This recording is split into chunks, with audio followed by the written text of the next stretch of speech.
It's a home run. Back-to-back homers. 97.7 ESPN The Zone.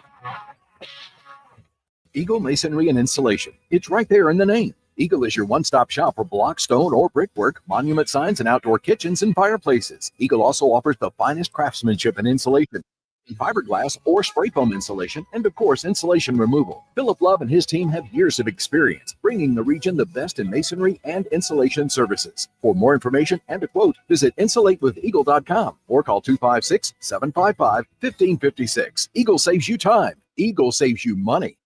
If hunting and outdoor recreation are your passions, it all starts with the right property. That's where I come in. I am Bo Butler with Southland Realty and Auction, a hunting and recreational land specialist and a Jackson County native who sees land through a hunter's eyes. Just as you trust your guide on a big game hunt, you can trust me to find the perfect property for you. Thinking of selling? Let me help you make your land attract buyers. Remember, Bo knows land. Call me at 256-609-0512. You've got to experience Toyotathon at Bill Penny Toyota. They've got the selection with over 700 new Toyotas to choose from. And they've got the extras with Bill Penny perks and a 10-year unlimited warranty. So get on over to Bill Penny Toyota today and experience Toyotathon. Bill Penny Toyota in Huntsville and online at BillPennyToyota.com. Bill Penny's Toyota 10-year unlimited warranty is valid through the 10th year of ownership. Valid on new vehicles only. See dealer for details. This is Steve Moulton for Tellini's Italiano. Tellini's Italiano is located right in front of the Walmart, right off of University, behind the McDonald's. More or less catty corner from Topgolf. It's one of my favorite places to go to, and if you go there, you know what I'm talking about. If you haven't, you need to try the baked spaghetti, add a meatball. Also try the baked ziti with meat sauce, add sausage. You'll thank me. Save room for some pizzas and paninis as well. And don't forget about dessert as well. The best cheesecake I have had here in North Alabama is at Tellini's Italiano. Find out for yourself today. That's Tellini's Italiano, right off of University Drive in front of the Walmart. Located online at Tellinis.com. That's TELLINIS.com. Let's get some Tellini's tonight. The Atlanta Braves. 2 balls, 2 strikes. Here it comes. Line shot. Left field. Around third base. Albies. Here's the throw from Lux. Not in time. Braves win as the rookie walked it off in 11 innings. All season long on 97.7 ESPN The Zone.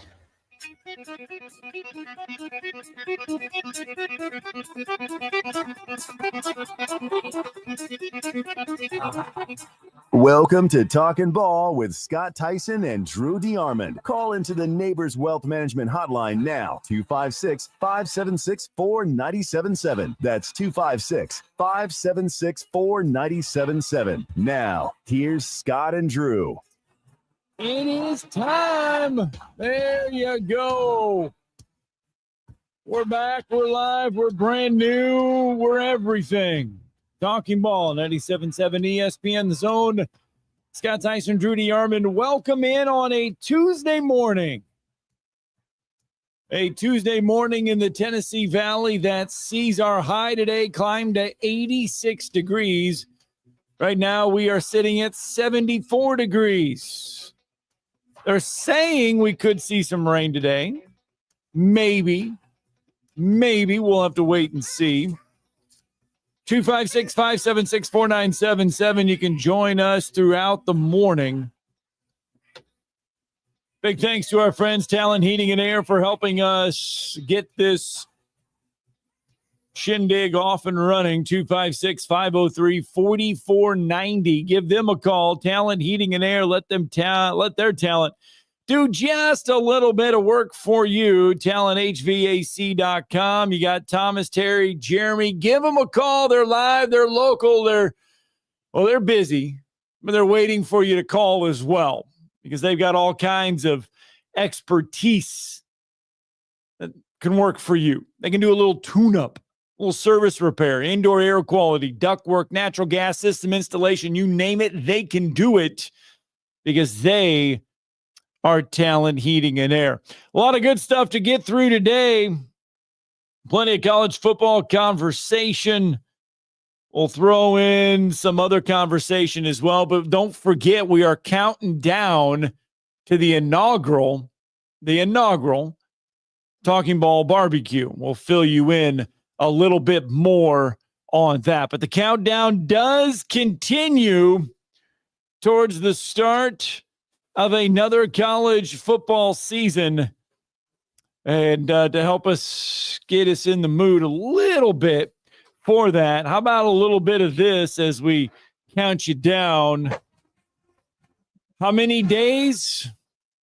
We are 50. Well, what happened there? We are 53 days away from the start of a brand new college football season. And to honor that, remember, today is the first day that athletes all across the country can be paid directly by their schools. How long has it taken? Well, it's only taken 4 years. 4 years since we first had NILs become a part of the landscape. Today is the day college athletes can officially be paid by their schools. It's also the first day that the Auburn Tigers can have a swoosh on their uniforms and their practice gear too. So yes, they've been waiting for this for 18 years since it's been. I wonder if there's going to be a wholesale giveaway by the athletic department, getting rid of all the Under Armour that they got left. You know what they should have done? They should have had like a midnight party. Yeah. And because there's a lot of kids on campus. There's a lot of kids on campus right now. Yeah. They could have had a midnight party and then just given away a bunch of stuff. Yeah. Just celebrated it. I mean, they've put out some videos and everything. But we are 53 days, 4 hours, 55 minutes, and 28 seconds away from the start of the college football season. And we are just less than 3 weeks away from convening in Atlanta for the 2025 SEC Football Media Days. So the start of everything is on the horizon. And by the way, this is not college football related, but it comes up every year, and it'll come up every year till 2035. Happy Bobby Bonilla Day, everybody. Bobby Bonilla cashes in today $1.193 million. He gets that every day this year. Yep. Till 2035. All you got to do is threaten to whoop some rider's ass and get signed to a horrendous contract by the Mutts, and you make money for the rest of your life. Oh, that's the kind of organization the Mutts are. Defer. Right. But happy Bobby Bonilla Day, everybody. 256-576-4977. That's the number to the phone lines. You can join us this morning. And Pat from Tuscaloosa is with us. Good morning, Pat. Morning, Pat. Good morning, guys.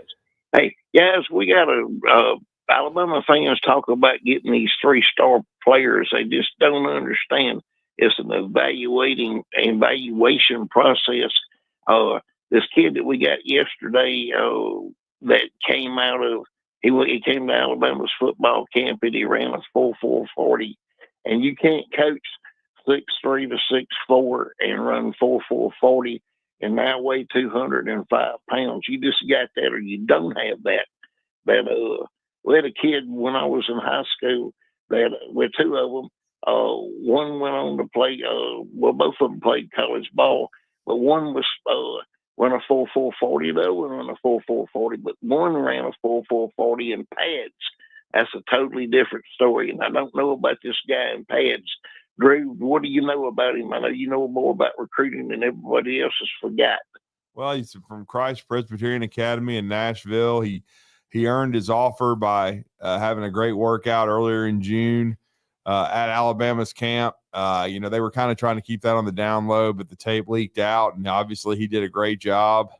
He was very, very productive for Engel Martin, who we talked about yesterday. Engel's a former 5-star himself who played quarterback for the Florida Gators and in the early 2000s. And they've won their private school division in Nashville because they're part of that private school league the last couple of years, 2-time state champ. So they've got a really, really good program over there. And again, this is all I'll say. Hopefully he's going to be the offensive version of Bray Hubbard, because Bray Hubbard was not a 5-star player. Bray Hubbard was going to play college baseball until the summer before his senior season. He was a long-time commitment to Southern Mississippi, who we all know has a really good baseball program. Yeah. And then, of course, he did some football workouts. He committed to Mississippi State first, and then Nick Saban worked him out at Alabama and basically personally recruited him. And we all see how that's worked out, because Keon Sabb was off to a really good start in his Alabama career. After transferring from Michigan, he got injured, and then Bray Hubbard was ready to roll, and Alabama didn't miss a beat. And now Sabb will be back. He and Hubbard should take over the safety spots now with Malachi Moore moving on to the New York Jets. So again, I think, just trust the evaluations. Courtney Morgan recently tweeted out evaluations. And so I think Owen Cabell is a guy that fits what they want. And if you're not kind of noticing, I know they got Latsier Brooks, very explosive kid last year, Pat, but they seem to like the bigger wide receivers that they know can run, that are 6'3", 6'4", with a lot of length, then can hopefully create separation. But they like size at the position, and certainly with the 3 kids that you're going to see Alabama get committed, and they'll be the next domino will be later today with Brian Williams Jr., and then tomorrow with C.D. Morgan out of Benjamin Russell High School. That's going to be a 3-man wide receiver group that's all 6'3", 6'4", and can run. So that even Sedarian 6'5". So they want length and athleticism and speed, and I think that's what they're evaluating when you look at Alabama. And as far as stars goes, you got a whole year of football. I mean, that could go up. I mean, it's subjective. Jackson on the whole Boyd was a 3-star. So was Keelan Russell when they committed last year. Yeah. Hey, but y'all guys, I'll go back to Bray Hubbard. In all fairness to Bray Hubbard, he was Mr. Football his junior and senior year in Mississippi, over the entire state at all levels. And he was at the highest level, excuse me. But go back to Cole Adams. Cole Adams, when in Oklahoma, but he had world-class speed. People don't realize Cole ran a 6.98 in the 60 meters. That's fast. I don't care who you are, how tall you are. But Cole's 5'10" on a good day, and these guys want receivers that are 6'3", 6'4", but you just can't find a guy that can run that fast at 6'4", at 6'3". Hey, ain't that many Derrick Henrys in the world? You hear me? No, there's not. And again, but I will say this, and who would have thought this would be a conversation, but they're both going to be in their 3rd year. Bray will be a redshirt sophomore this year. And then you look, I believe as a freshman, I believe he redshirted. And then he was ready to roll last year during the season. But you go back and you look at it, Caleb Downs, they came in the same class. Caleb, of course, has had 2 really good years, had a freshman All-American season at Alabama, was a sophomore All-American and national champion at Ohio State. But going into the year, I think it's a conversation. If Bray continues to build on what he did at Alabama last year and the level that he played at, there'll be a conversation as to who the better player is during the season. And that's all I got to say. Oh, yeah. Yeah, you're right about that. I mean, like I said, Bray Hubbard was Mr. Football his junior and senior year. But at the quarterback position, he didn't play safety or didn't play some. No, he only did that very little. Yeah, exactly. Like just situationally, he was a quarterback. He had the ball in his hands. I have a really good contact in Mississippi who joins our show a lot, Jake Wimberly, and he told me, I mean, the kid's the real deal. He's a supreme athlete. And it's really cool to watch the way he's kind of seamlessly taken to the safety position full time. And so he made the right decision, giving up baseball and playing football. And I think he's an NFL player. And heck, man, for our Rocket City Awards, our our college athlete of the year was Reed Blankenship, and you look at, or excuse me, professional athlete of the year, pardon me, Reed Blankenship, and they have a lot of the same traits, even though, because Reed played a lot of quarterback at West Limestone before he went to Middle Tennessee and played safety his entire career, got injured, which had a lot to do with him not getting drafted.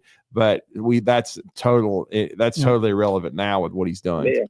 Well, just go back to when Coach Bryant was recruiting. Coach Bryant went and got some of the best athletes off of each team, and the best athlete usually was a quarterback. Yeah. And he converted them to D-backs. Back in the day when we had fantastic D-backs at Alabama, when he was winning national titles, but it was a different story today. No doubt. All right, Pat, thanks for the phone call, buddy. Y'all have a good one. Bye-bye. Benny Perrin, Tommy Wilcox, did that quite a bit. Yeah. Well, we're just beginning. We got a long ways to go. We got an hour and 45 minutes. Thomas Ricks, Dr. Thomas Ricks, going to be in studio with us at the bottom half of the hour. We're going to do that. But anyway, let's get our first break in. Talking Ball, 97.7 ESPN The Zone.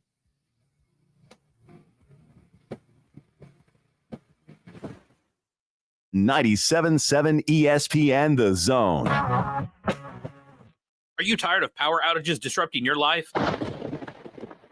It's time for a Generac standby generator from Current Electrical. Storms may rage outside, but inside your family's powered up. So why choose Current Electrical for your generator needs? 1, we offer a wide range of models to suit every budgeted energy requirement. 2, our project managers handle every step of the process: power, gas, permitting, and inspections. 3, our certified technicians install your generator with precision, ensuring peace of mind. Don't wait for the next blackout. Call 256-880-1880 or visit us online at jetsuperstore.com. Hey there, Bob Baumhauer again. Baumhauer's Victory Grill is extremely proud to have recently received numerous awards, including being voted best wings in the state of Alabama. Other awards received include Best All-Around Restaurant, Best American Restaurant, #1 Sports Bar, Best Chef, Best Wings, and Best Dining Experience. Thank you for 43 legendary years, and we look forward to providing you an award-winning dining experience at every visit. Baumhauer's Victory Grill. Legendary fun, legendary food.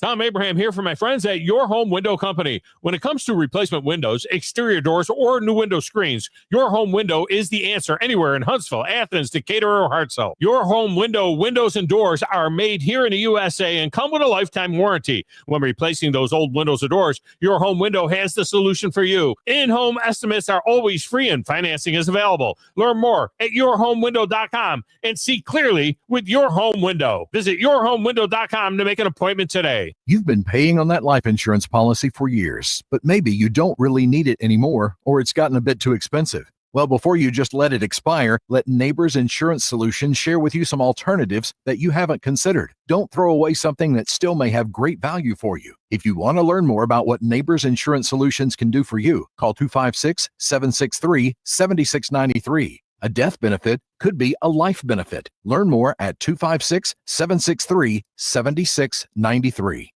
Since 1983, Berkshire Hathaway Rise Real Estate's Ann Adams has been your local go-to real estate expert in the area. As a buyer, you can trust Ann's in-depth knowledge of the local housing market to narrow available properties down to those you'll be interested in, saving you time when shopping for a new home. When you're ready to sell, Ann's expert negotiation skills will ensure you get a fair price and hassle-free experience. Call Ann Adams today at 256-337-2625 or email annadamsrise@gmail.com. I'm here with Stan McDonald of Jacob Title. Stan, I've heard that every real estate closing at Jacob Title is a very big deal. Why is that? Wes, I'm reminded of a very impactful statement that I heard from Coach Gene Stallings years ago when he talked about big games and little games. He said he didn't like that comparison. He says, because try losing one of those little games, and if you ever do, it ends up being the biggest game all year long. Well, it's the same thing with real estate closings. Every game, every closing is a very big deal at Jacob Title. Because when it's your closing and your contract on the line, it's a very big deal, and we understand that at Jacob Title. So it sounds like whether your client is a first-time residential buyer or a multi-million-dollar investor, they can expect your A game. That's exactly right. As a matter of fact, when you bring your real estate closing to us at Jacob Title, we understand it's all about trust and confidence. And when Stan McDonald tells you that a chicken dips snuff, you can look under his wing for the box. And like Beebs likes to say, there's no doubt about it. You don't have to go somewhere else just so you can go somewhere new. Plan your next vacation with Huntsville International Airport and Breeze Airways. Enjoy friendly, convenient, nonstop travel to some of the most exciting destinations in the U.S., including the home of 12 world-famous theme parks, Orlando, Florida. With flights starting as low as just $49, Breeze has got you covered with easy, breezy, nonstop flights to Orlando. Make all their dreams come true. Book nonstop to Orlando now at flybreeze.com. This will turn journalism on its ear. Watch our stream on WZZN TV on Twitch and YouTube. But you are the greatest hero in American history. We are 97.7 ESPN, The Zone.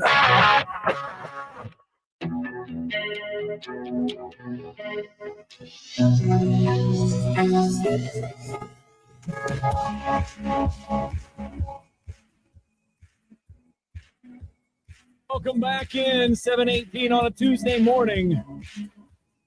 Talking Ball back with you on 97.7 ESPN The Zone. Don't forget, coming up on Thursday morning, you're going to want to join us for our little barbecue. We're doing a morning barbecue, firing up the pit. We're going to take care of everything. Just show up, 7 a.m. to 9.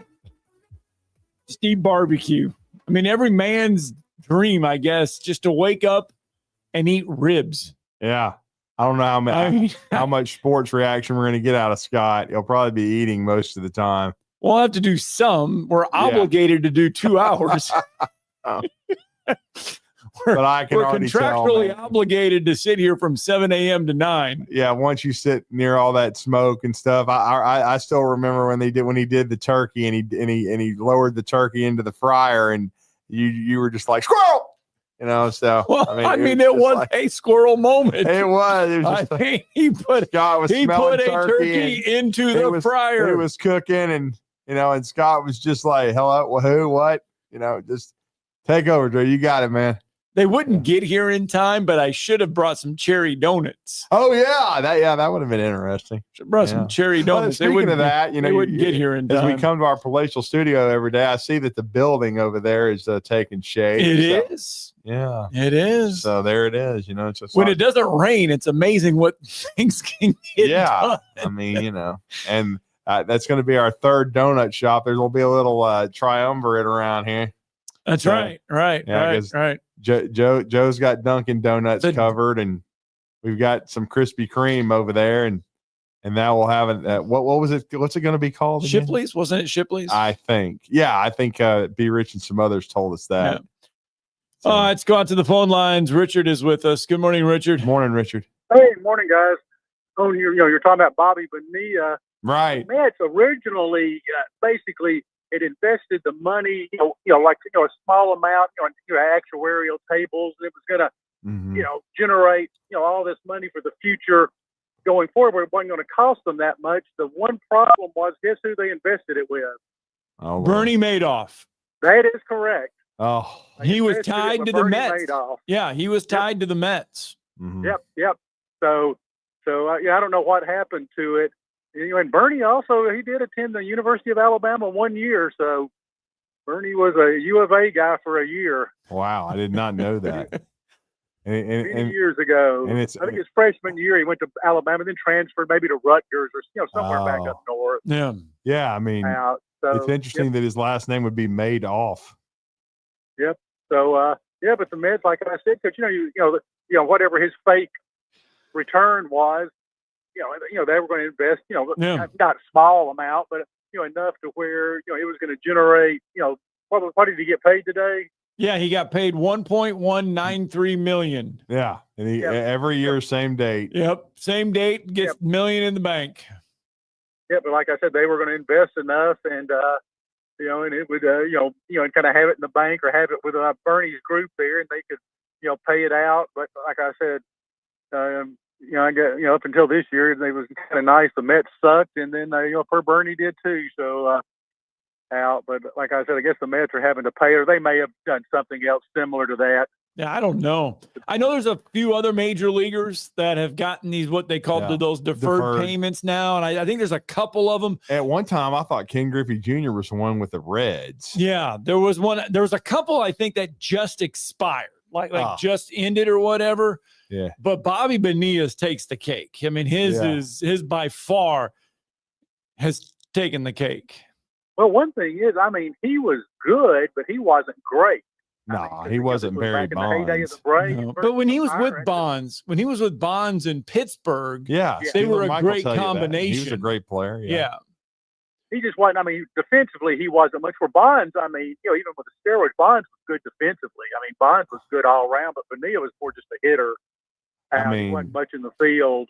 I mean, I'll just say this: Balco and Misremembered, which Balco is Bonds and Misremembered is Roger Clemens. They were Hall of Famers before they started juicing. Right. So. Bobby Bonilla last played October 7th of 2001. 2001. Yeah. Interesting. So he hasn't played in 24 years, and it still gets $1 million a year. Yeah. So you would invite him. You guys ought to invite him to the barbecue. He can just pay for everything.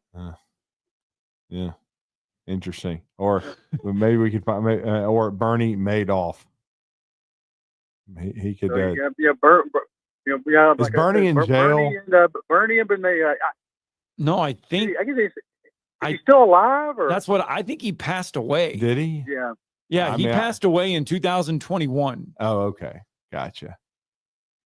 So. Yeah, like I said, he was like I said, but they invested the money, and I'm sure the returns look good, which they weren't real, but I'm sure the fake returns look good when the Mets invested in too. Like they got different owners now, so the old owners could be on the hook with it. I'm sure that was part of the negotiation whenever they sold.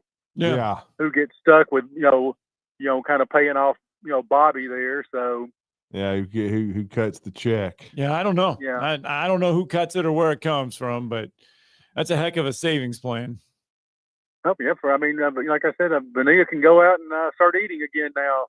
He's gotten paid, so we'll see you guys later there. Thank you. Thanks. Bye. Yeah. He was a 6-time All-Star, played in last game was 2001. He's been receiving a $1.19 million check every year since 2011. Yeah. It was a decision 25 years ago to delay paying the $5.9 million they owed him. I thought it was more than that. So it was only $5.9 million. Yeah. Yeah. Well, then if they started paying in 2011, how the hell have they not paid it off if they only paid? I don't know. So they owed him more than that. The Mets, if you're paying $1 million a year, the Mets opted to defer his payment with an 8% interest. I thought I remembered reading that it had to be like over a 25-year period they were paying him off. Right. It is because they deferred the payment with an 8% interest, which gives him 1.193248 annually on July 1st from 2011 to 2035, which adds up to nearly $30 million. So they deferred, Mets deferred $5.9 million with 8% interest to pay him from 11 to 35. Yeah, I knew it was a total of about $25 million, and that's why it was going to be paid off over a 25-year period because they were going to pay $1 million per year. So there you go. Because it was, but you could have paid him $5.9 million in one sum and been done with it. I didn't realize that. I thought it was just what they owed him off the end of another bad contract. They're used to writing bad ones because they suck. All right. Anyway, happy. But he signed a 4-year, $23.3 million contract with the Marlins prior to the 97 season. Right. So he got that money from the Marlins. So he was on that team that won the World Series. Yep. And then remember, they won the World Series the day after the World Series, and they just shipped everybody out, got rid of everybody down there in Miami, and then did it again a few years later. Just brought everybody in. Get rid of half their roster that way. Yep. Before the 99 season, the Dodgers traded him to the Mets. The New York assumed the remaining 2 years and $11.65 on his contract. He played just 60 games for the Mets in 99, hit $160. Yeah, that's why he was threatening to beat sports writers' rear ends who were calling him out because he was a clown. Yep. consistently booed by fans, clashed with manager Bobby Valentine. Yeah, me, you, and Bobby V. Bobby V with his mustache. Yes, gets kicked out of a game and then comes back and tries to be in disguise in the dugout there for the Mets. Yeah, not good. They released him after the 99 season, but owed $5.9 million for 2020. They worked with his agent to defer the $5.9 million with 8% interest. That's where it comes up to the $30 million. So I can just tell you, it's about as good a deal as what I was just looking at on the TV screen in my squirrel moment. I don't know how the hell you drink a pickle slush. A pickle slush? Who has those? Look like Sonic, man. But you know what? Those may be good for cramps. I'm not having a pickle. I love pickles, but I'm not drinking a pickle slush. Just not.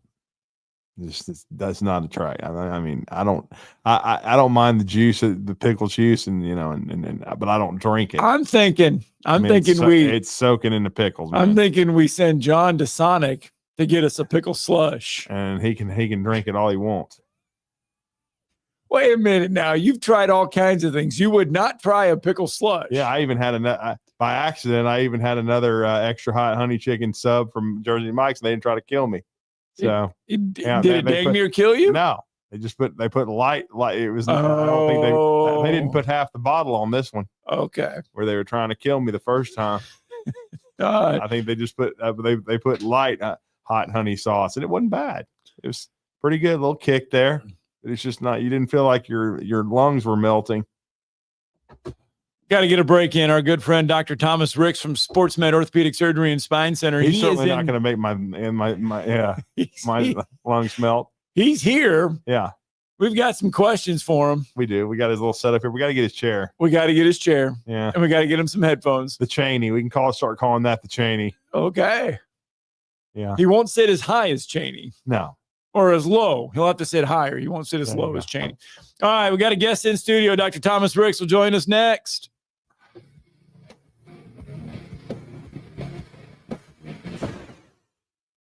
You're listening to Talkin' Ball on 97.7 ESPN, The Zone. The company is Eagle Masonry and Insulation. But did you know they're also Eagle Landscaping and Dirt Work? Eagle can take care of all your landscaping needs, including irrigation, sod work, and planting, both plants and trees. On the dirt work side, Eagle can grade and build your pads, haul dirt in or out, and even do erosion control. Philip Love and his team can do it all for you. The website is the same, insulatewitheagle.com, as is the phone number, 256-755-1556. Give them a call and see what Eagle can do for you. Eagle saves you time. Eagle saves you money. This is Steve Moulton for Tellini's Italiano. Tellini's Italiano is located right in front of the Walmart, right off of University, behind the McDonald's. More or less catty corner from Topgolf. It's one of my favorite places to go to, and if you go there, you know what I'm talking about. If you haven't, you need to try the baked spaghetti, add a meatball. Also try the baked ziti with meat sauce, add sausage. You'll thank me. Save room for some pizzas and paninis as well. And don't forget about dessert as well. The best cheesecake I have had here in North Alabama is at Tellini's Italiano. Find out for yourself today. That's Tellini's Italiano, right off of University Drive in front of the Walmart. Located online at Tellinis.com. That's TELLINIS.com. Let's get some Tellini's tonight. If hunting and outdoor recreation are your passions, it all starts with the right property. That's where I come in. I am Bo Butler with Southland Realty and Auction, a hunting and recreational land specialist and a Jackson County native who sees land through a hunter's eyes. Just as you trust your guide on a big game hunt, you can trust me to find the perfect property for you. Thinking of selling? Let me help you make your land attract buyers. Remember, Bo knows land. Call me at 256-609-0512. Hi, this is Wes Neighbors. I'm here with Sam Fleming with Fleming Roofing and Restoration. Sam, tell the folks about Fleming Roofing and Restoration.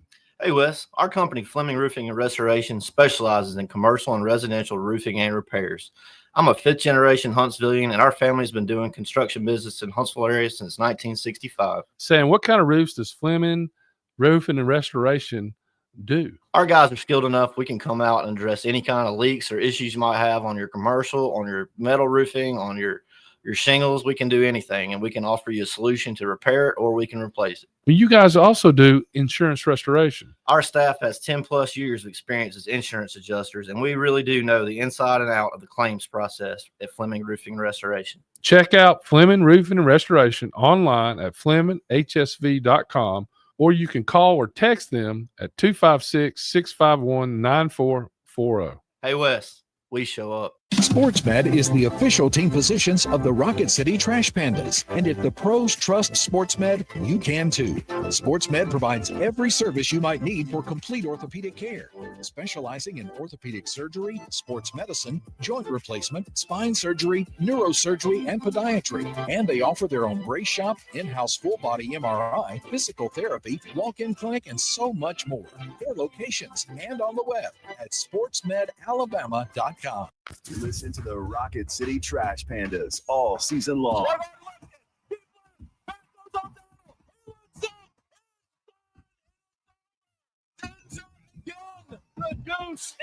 Trash Panda Baseball is only on Talk Radio WZZN.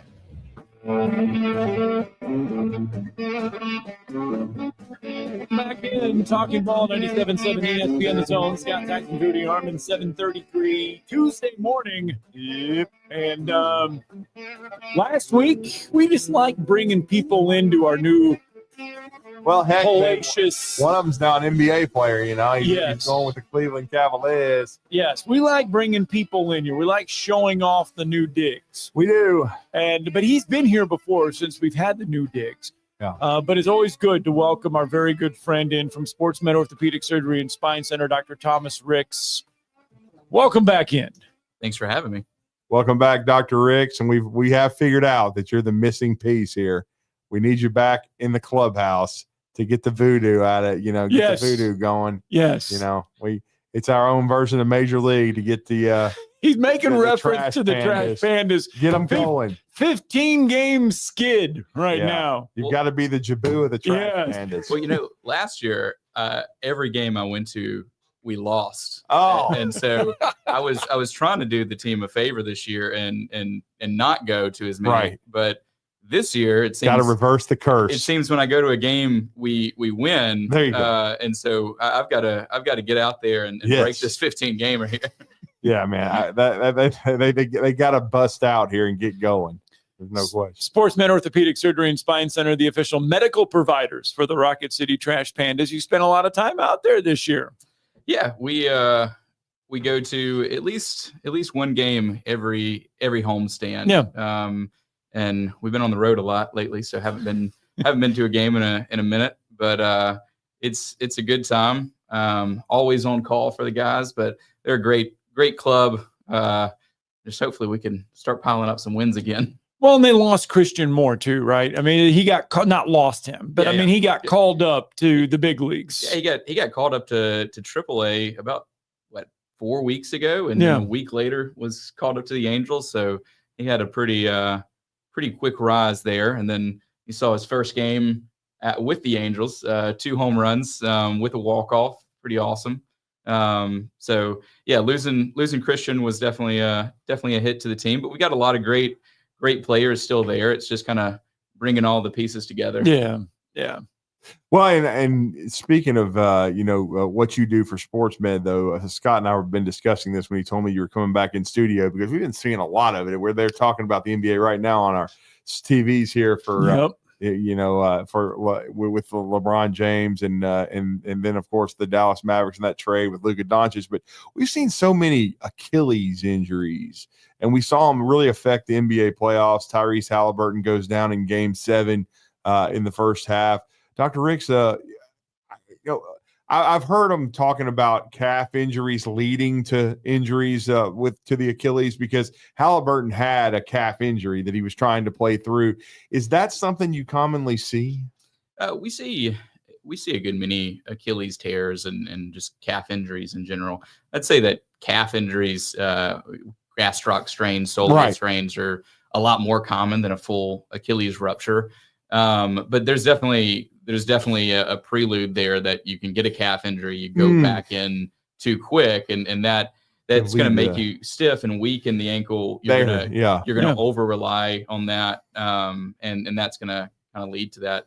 There's a lot of arguments about like especially for football players, soccer players, with like artificial versus real grass. And like Aaron Rodgers tore his Achilles 2 years ago now. Right. Yeah. Jets. And so that's we don't really have a strong evidence that says that, hey, if you play on turf, you're going to tear your Achilles. And the main thing is really the ACL. That's what people worry about with turf. But the problem is the old like AstroTurf design was like a cross-linked pattern, and your cleats could get stuck in that. And you basically you would pull your foot up, and it wouldn't pull essentially, right? And you're just kind of stressing those joints in ways that you're not meant to. In terms of basketball, though, that's just those guys play so many games throughout the NBA season, and you think about it, basketball is going to be the highest incident, maybe outside of like pickleball and older people, right? That's a big thing we're seeing now. There's a lot of Achilles injuries in pickleball. Thanks. And I think a lot of that is really more calling us old. It's calling us old. People not warming up. That's number one key there with pickleball is warm up before. Look, I've learned that. I've learned that the hard way. Hamstrings and stuff like that, quads. I've learned that the hard way. There is a proper way to warm up. But a lot of people, as soon as that Halliburton injury happened, everybody wants to speculate, oh my goodness, there's so many more Achilles injuries in the NBA now, and it's got to be because of this, and it's got to be because of that. I mean, is there a correlation to it, or is it just one of those things where it just happens? You really look at NBA data year over year, and there really isn't a huge increase in Achilles. It's like high value players get them, and anytime that happens, people are like, oh, there's so many injuries now, and it's more of a recency bias type thing where you hear about it. It's on Fox, it's on ESPN all the time. Colin Cowherd talks about it, and you're like, oh yeah, like this is an epidemic now, right? But it really is just a kind of a recency bias issue. And again, I think the biggest thing is really, you look at a lot of guys that they played the entire season, whereas 10, 20 years ago, guys were taking off big breaks during not at extended periods of time, but they weren't playing 90% of the games throughout the season. And that kind of also owes to the fact that guys back then weren't these, except for like Michael Jordan and those type of guys, weren't these huge franchise players that had to do everything. Right.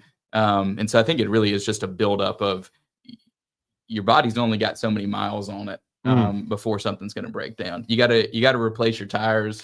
You can't replace your Achilles. Eventually something's going to happen. Right. Well, when you're counseling an athlete, especially whether it's high school, college, even a young professional athlete with the trash pandas, if they have a calf strain and whatnot, what is your advice to them? Because I think some people believe that Halliburton, and of course we know what was at stake, NBA Finals, you don't get a chance to play in that every day. The Pacers have still never won an NBA championship, so he was trying to get back to play. I remember thank goodness he didn't tear his Achilles, but Brandon Miller had some like a groin strain for Alabama that he tried to play through, but it definitely affected him. When you're counseling these young athletes, doctor, what kind of program do you give them where they don't rush back? Because I think in many cases, maybe with Halliburton, and then I remember a few years ago with Kevin Durant, because they were trying to make a postseason run, he came back. A lot of people thought too quickly from a calf strain that led to an Achilles, and they were kind of trying to connect the two. Yeah. I think that soft tissue injuries are kind of this nebulous space in orthopedics, and specifically muscular injuries, right? We know how to fix broken bones. We know how to fix torn ligaments. We know how to fix torn tendons, but muscles is just hamburger meat, right? Like you can't You can't fix that. And it's just, you've got to let the body do its thing. Right. Mm. And so with guys that are professional athletes, they're having an athletic trainer with them 24/7. They're having a physical therapist on the staff, a nutritionist. They're at the top of the game in terms of what they're going to be able to recover. When it's a situation like you're trying to get back for the NBA finals, I don't think that that's unreasonable to try to push yourself, right? Versus, if you're getting back for the middle of your high school basketball season, it's like, okay, well, there's a little bit of difference there. And so I think the big thing I recommend is really just don't go back until you're ready, right? Like, don't, like, for certain injuries, like a calf strain, you don't try to play through the pain, right? There's things that we can do to try to like mitigate and expedite the recovery from those types of injuries, things like PRP and shockwave and stuff like that to try to, get blood flow to the area, heal that injury up. But, a lot of times, unless someone has like a good deadline, it's like, okay, I've got my senior day coming up, or, I'm a senior in high school and this is my last game before the playoffs. And if we don't win this game, we're not making, those types of things, like, okay, well, that's a reason that like we're going to push to get you back as quick as we can. And it still may not happen. It still might be a game time decision, but I think where we, I like to try to differentiate from, from perhaps a non-sports medicine side, aspect of things, is like, our goal is to get you back on the field. And so we want to do that in a safe way. And so if I tell you you're not good to play, it's not an arbitrary thing that I'm trying to be like, sports aren't important. It's, I just don't think you're safe to play, and you playing is going to be detrimental, to your long-term health. Now, a guy like Halliburton, like, you're not going to tell him that in the NBA finals, right? But again, different situations for different players. The calendar turned to July 1st. That means we are less than a month from having a slew of high school kids get back onto the football field, because high school workouts are going to be starting in less than a month. Practices are starting in less than 4 weeks, because they can start like at the end of July or whatever. What's a good advice for these high school kids now? I mean, because I know a lot of them are already in the weight room, they're already working, they're already doing stuff. But how do you pace it? How do you be ready for practices in the end of this month? Yeah, I think there's really no way sometimes to be ready for Alabama summer heat. And it ain't no joke. And we've had a good bit of rain. It's been a little cooler, but that's probably not going to hold up through the rest of July. We've had some yellow submarine. There's no doubt about that, man. We have our own little pond here. Did you see it? We have our own little pond. It was nice. You need to put some koi fish in there. Go down to Big Spring Park and still. That's what we should do. We should get little fish to put in our pond. There you go. I think though that the biggest thing that we see, whether it's college kids going back for summer camp or high school kids or whatever, is really just the heat. And a lot of kids, schools are getting better about doing summer workouts and making them mandatory, and so kids aren't in as bad of shape going back to football after having a month and a half where they just get to sit around and play video games, right? But there's still going to be a part of that. You haven't been playing football. Some of these kids don't play any spring sports, so all they were doing was just spring training, essentially, right? And so going from 0 to 100 is a pretty quick turnaround in the heat. And in the state of Alabama, the state of Mississippi, there are several kids that die every year from high school kids that die from heat stroke, heat exhaustion. And that's tragic. And most of the time it is because of, lack of hydration, lack of being aware of your symptoms. Right. And that's kind of that part of that's football mentality. Right. But like, if you ask any of those coaches that have a player that has a tragedy like that, they're not going to be like, oh, well, yeah, he should have kept going. I would have made him keep going even if he told me that he was, feeling sick or whatever. And so I think there's kind of a lot of kids will like, I can't tell my coach that like I'm throwing up. That's just normal football or like that. I can't remember things. And we, our athletic trainers have become really kind of specialized in looking for that sort of thing, which is not really that big of a problem in a town like Huntsville, where every high school has an athletic trainer. Yeah. But you go out to your rural schools like DAR and places like that they don't really have a trainer that's going to be there at every practice. And that's when dangerous things can happen when someone's not watching out for the pure safety of those athletes. And that's the thing that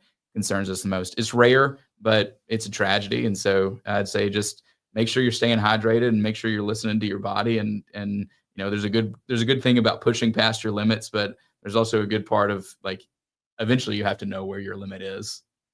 And then as you and all your colleagues at SportsMed, do you regularly try to counsel some of these schools around the area about situations and as you said, in the city of Huntsville, they have trainers, but even some of the schools, do you guys reach out to? You mentioned DAR being a rural school and maybe not having access to a trainer, every day or someone regularly there at the school.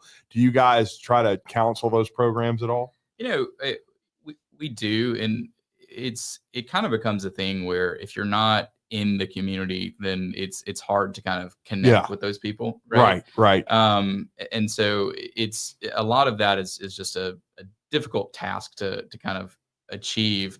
When I was in South Carolina during residency, we had a law that was passed in South Carolina that said that every high school had to have an athletic trainer that was paid for by the school. And now the bigger schools in Charleston, they also had, multiple other trainers that were paid for by the hospitals or whoever was like covering them. But every school had at least one trainer that was a school trainer. There's a lot of people that argue against that in Alabama just because, we don't have a lot of money for the education system. And that doesn't really help some, private schools necessarily that might not be able to afford it either way. Yeah. But I do think there is something to be said about having a trainer at every school that you're going to have athletics. Because, and not just like, it sounds like, oh, this is some bougie thing where you have to have an athletic trainer, but it's really for the safety of players. Yeah. Right. And so I think that's something we really should strive for, is just making sure that we continue to enjoy sports and we continue to have safe and healthy athletes. And I wanted to ask you too, to circle back to, if you have an Achilles type injury, we've talked to you about UCL injuries. They've become very common. Tommy John surgeries. And I hear a lot of times, sometimes with the Achilles, that you can come back in 9 to 12 months, but sometimes it's another full year after that before you're completely 100%.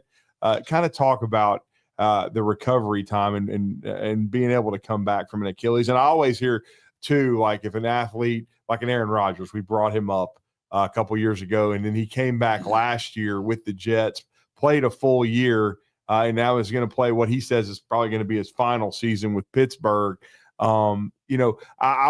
And then Kevin Durant, when he tore his, I think he was in his mid-30s, and people were wondering how effective is he going to be coming back. Talk about coming back from an Achilles injury, whether you're young or maybe an older athlete. No, absolutely. Well, in that regard to Aaron Rodgers, my wife is a Steelers fan and not very happy about that pickup. So not very happy. Not very happy. Really? Yeah, she thinks he's over the hill. Yeah, not a fan of Rodgers in this state of his career. So okay, we'll see. The same thing with a UCL. You can tear your Achilles in a bunch of different ways. Yeah. You can have, the most common is going to be a mid-substance rupture. And that's what guys like, Aaron Rodgers had. Right. The other type is going to be a sleeve avulsion, where essentially where it attaches at, that is pulled off. And the difference in recovery is really going to be whichever injury you had. Yeah. But for the most part, after that, so say we have a mid-substance rupture, it's really going to then depend on, well, how do you fix it? Yeah. Right? Is it a simple repair? Was the tendon pretty healthy to begin with? or did it have a lot of tendinosis, which is just kind of this chronic like thickening of the tendon where it doesn't have the, like, you think of like a cable and some of those strands in the cable have snapped on the inside. And so everything's just kind of bunched up. That's kind of what tendinosis is. And so if you go in there and it ruptured from that point where you don't have two good pieces to put back together. And so if it's just a really high stress, spontaneous rupture, tendon looked healthy to begin with, those are the guys that are going to be able to come back, and they're going to be able to come back, within a year or so, and probably after about another year be playing at their full potential, right? Now, with that being said, like, these guys are NBA athletes, or NFL athletes. They have, again, access to everything they could to make their rehab as quick as possible. And even with that, I think that the whole Aaron Rodgers trying to get back for the same season was kind of that was insane, right? when I started hearing some of that. Yeah, and I think that put a lot of bad ideas in people's heads about, like, oh, okay, we like we can super heal and things like that, and it's like, well, I mean, because people sit there and they say, well, look, people are coming back from ACLs faster than ever before. And, well, why can't we come back faster from this? I mean, the advances in medical science have come a long ways. And so I think people take for granted that because one injury you can come back maybe a little faster from, you can come back from all a little bit faster. Yeah. And, ACLs are still, for the most part, still in that 1 year range before returning to play. And the difference is that ACLs are the single most studied surgery in sports orthopedics. And really, there are at least 5 different graft types you can do for an ACL. There's dozens of different tunnel types and anchor type. There's all this kind of stuff that goes into an ACL surgery, and it can really depend, like, are you more in that 1 year category? Are you more in, the 6 month category? Right. And yeah, some guys do get back to playing in 6 months or so. We know that for kind of getting away from the Achilles, but for an ACL, it takes about 3 to 6 months for that ligament or that graft to ligamentize, meaning to transform into a ligament, essentially. And that's just natural histology. That's your body. You can't speed that up at this point, right? The other part of the recovery is really, how strong is your leg? Have you gotten your motion back? Have you gotten your strength back? And that's where physical therapy comes in. And that's where a lot of that advancement has been in. When we first started doing ACLs, we were doing all allografts, meaning they were taking, a graft from a cadaver. Right? Those are not going to do as well. We're doing 99% autografts now, where you're taking another ligament or tendon from your own body and using that for the reconstruction. That's going to do a lot better, right? But in terms of the Achilles, the surgeries that we have really are just going to depend on how extensive the injury is, right? And so, if you have just a simple repair, that's going to do well. If you have to end up doing a big pars, repair with anchors and things like that, like, that's going to be, you're going to be really stiff. You're not going to be as kind of explosive for probably 2 years afterwards, right? And so that makes a big difference. Yeah, because I remember Mike Soroka, he retore his, and then so is Deshaun Watson from probably your wife's least favorite team, the Cleveland Browns. That is accurate. Least favorite. Well, I mean, she's a Pittsburgh fan, for crying out loud. Yeah. So you are, though, a big baseball enthusiast. What's your thoughts so far on the baseball season? The Braves have been awful. Yeah, the Braves have not been the best. It's not been great. I am pleasantly surprised and happy with the Angels. Okay. I think They've been competing. We've been competing. But it's another season without Mike Trout. Well, he's there. Yeah, he's been there. He's off and on. And it did hurt to lose Neto. But I think we're only 7.5 games back out of the lead in the AL West. So well, you got the Braves now, right? I believe the Angels, they are in Atlanta this week. Are they? Okay. Yeah. I think they are. I got to look at the Braves that should be schedule. I can't watch it, so I don't know who they're playing. He is still bitter about the fact that he can't watch the Braves on TV. He's been bitter it's just, about that. Yes, they've got a 3-game series starting tonight with the Angels at Truist Park. I think we should go over there for that game. I mean, 7:15 Y'all tonight, go ahead. 7:15 tomorrow, and 7:15 on Thursday. I think ESPN 97.7 The Zone out of Atlanta for one night only. I think that sounds like a great plan. Look. So let me tell you what we did. How long ago was this? About a month and a half? May. Huh? May. It was in May. Yeah. There was a day game. 11:35 start. Before Smith Shaver ended up in your office. Yes. Tearing his elbow up. So we were fortunate enough, a good listener, sponsor the station. Pilcher's Appraisal. Gave Brandon us Pilcher. some tickets to the afternoon game. Yep. So we woke up at what time? 2? We left here at 2 in the morning. Something like that. 2 or 3. Made it over in time to do the show. We did the show live. Right outside of Truist Park. Yeah, in the Battery. Yep. Then stayed for the game and then drove home. Yeah. That's a long day. It was a long day. It was. It was. Brandon luckily gave us a ride back to the car. I mean, it was a long day. I remember Scotty by our last half hour, it was a struggle bus. It was for both of us. From Scottsboro to home was a struggle bus. Yeah. But Doc, thank you. Thank you. That was 30 minutes. Yeah, that was great. Thank you, Doctor. Dr. Thomas Rick, SportsMed Always Orthopedic learning. Surgery and Spine Center, always learning. We learned something today. We found out somebody else hates Cleveland. More than a few. Sorry, Johnny boy. Love it. They're Cleveland fans. Oh.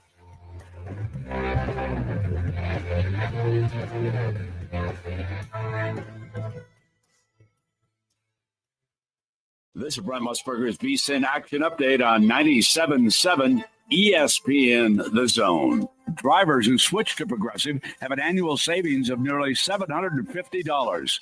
Progressive.com. The NASCAR Cup Series on the streets of downtown Chicago for the Grant Park 165 this week. Shane Van Gisbergen, the plus 185 favorite to win it. Kyle Larson plus 650. Christopher Bell plus 750. And William Byron is 12-1. PGA Tour this week, the John Deere Classic at TPC Deere Run. Ben Griffin, the 14-1 favorite. Jason Day, 20-1. Davis Thompson and Luke Clanton are both at 28-1. Atlanta Braves today hosting the Angels at Truist Park. Didier Fuentes on the mound for the Braves, $1.64 favorite. The total 9.5 flat. For more, go to VSIN.com. Mike Sennett, 97.7 ESPN The Zone. WCZN, Union Grove, Huntsville, Alabama. 97.7 ESPN The Zone. SportsMed is the official team physicians of the Rocket City Trash Pandas. And if the pros trust SportsMed, you can too.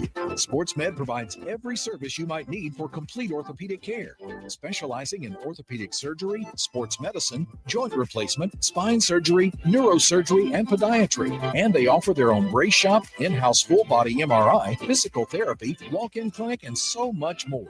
4 locations and on the web at sportsmedalabama.com. This hour brought to you by SportsMed Orthopedic and Spine Center. Online at sportsmedalabama.com.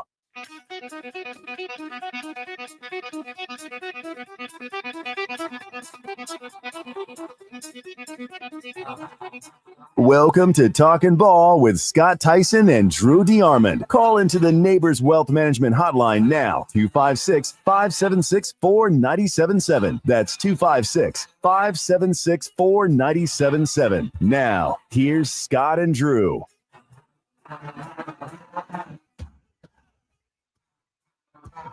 Hour 2. It's hour 2. SportsMed Orthopedic Surgery and Spine Center helping us kick off hour number 2. Wow, who the hell is Cal Raleigh? He's got 33 home runs for the Mariners. Yeah. Wow. I did not know who that is. Has he passed all his drug tests? Jeez. I thought everybody's been keeping up with Aaron Judge and the Triple Crown and all that, but I did not know Cal Raleigh had hit 33 bombs. Shit. I didn't either. Before July. Well, I mean, hell, Seattle's out there on the West Coast. It's not like we, Pay attention. I know. And speaking of we did bring up our great listener, Brandon Pilcher, who hooked us up with the Braves. He just sent us something during our segment with Dr. Ricks because he was listening to the show earlier before Dr. Ricks came in to talk with us and educate us on the athletes and the injuries and the way they rehab everybody and what they do over at SportsMed. But we were because of course you said National Bobby Bonilla Day because he was getting paid $1.19 million. He brought up Bruce Sutter, the former All-Star closer who finished his career with the Atlanta Braves, and the contract they gave him, and they just paid him off in 2022. He got most of his contract deferred and was making big bucks. Thought that was interesting. I sent that to your phone there, just looking at it because I was like, so we talked about it happening with other guys. Well, remember Shohei Ohtani. Well, yeah, he's deferring a lot of his money. His payments will start in 2034. Right. And so he's getting Max Scherzer, Manny Ramirez, Chris Davis, Freddie Freeman, Mookie Betts.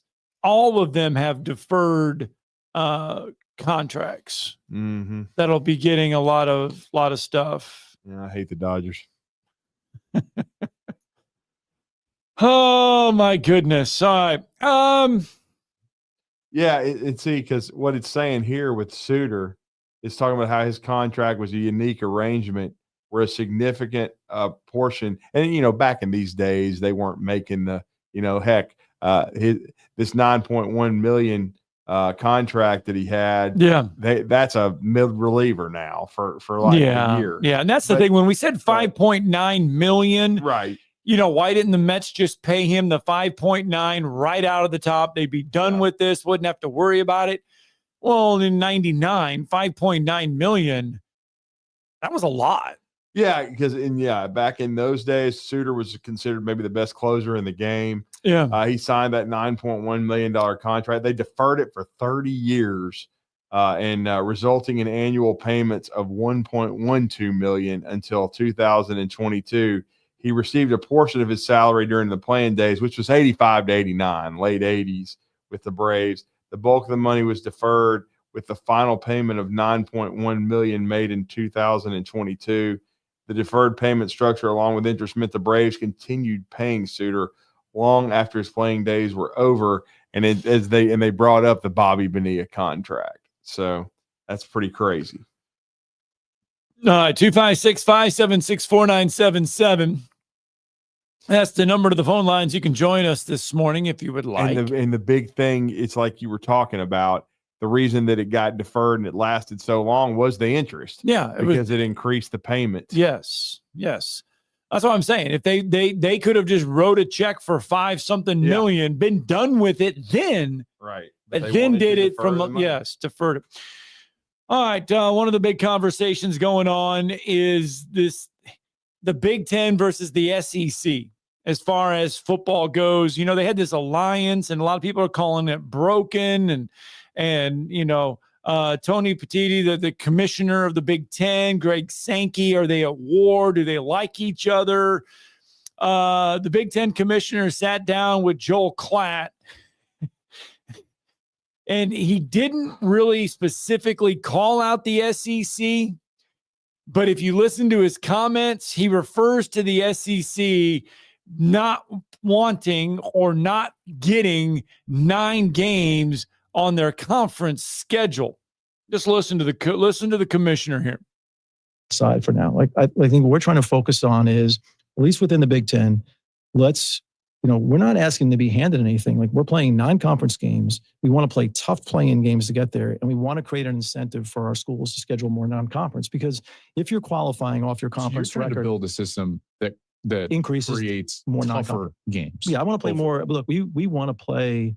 I think theoretically the goal is to play more non-conference games, because if you're qualifying for the CFP off your conference record and then a play-in game, the fact that you play a tough SEC or ACC or Big 12 team and maybe get beat on the road or whatever the result is, that might impact your seeding down the road, but it's not going to impact your access Like, there's 3 at larges. So yeah, it does a little bit, but at the end of the day, that loss isn't fatal. Like, look, you can finish 7-2 in the Big Ten, like Ohio State. And if you lost a non-conference game, or one of our schools finishes 7-2 and loses a non-conference, and they finish with a 9-3 record, they're in the tournament, because a 7-2 record is certainly going to get you into a play-in game. Though the gist of it is a lot of people don't like it's not the fact that the SEC is playing just 8 conference games. It's the fact that they schedule the cupcake games late in the year against really nobodies. Well, they're not doing that anymore. They switched it last year. If everybody's paying attention, which it seems to me that most of the national media is not. I mean, Alabama lost a game to Oklahoma late in the year. They didn't play. Some directional school. No, and Auburn played Texas A&M. I mean, this year Alabama has Eastern Illinois on November 22nd. Who cares? I mean, that's just the way it is. Look, man, they can posture and bloviate all they want, but the SEC will play 9 games if they can get the playoff structure fixed.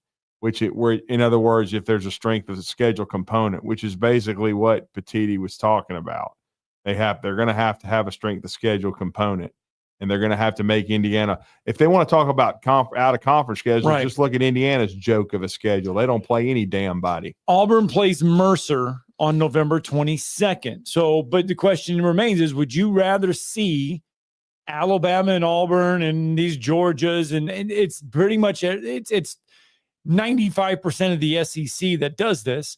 Would you rather see that game moved to the beginning of the season, week 1, 2, or 3 early, and play a Big Ten school, play a Pac-12 school, or a Big 12 school, an ACC school, rather than playing this late in the year and playing a directional school? I'd rather the SEC play 9 conference games, and I think they will. But again, and then that would do away with that game.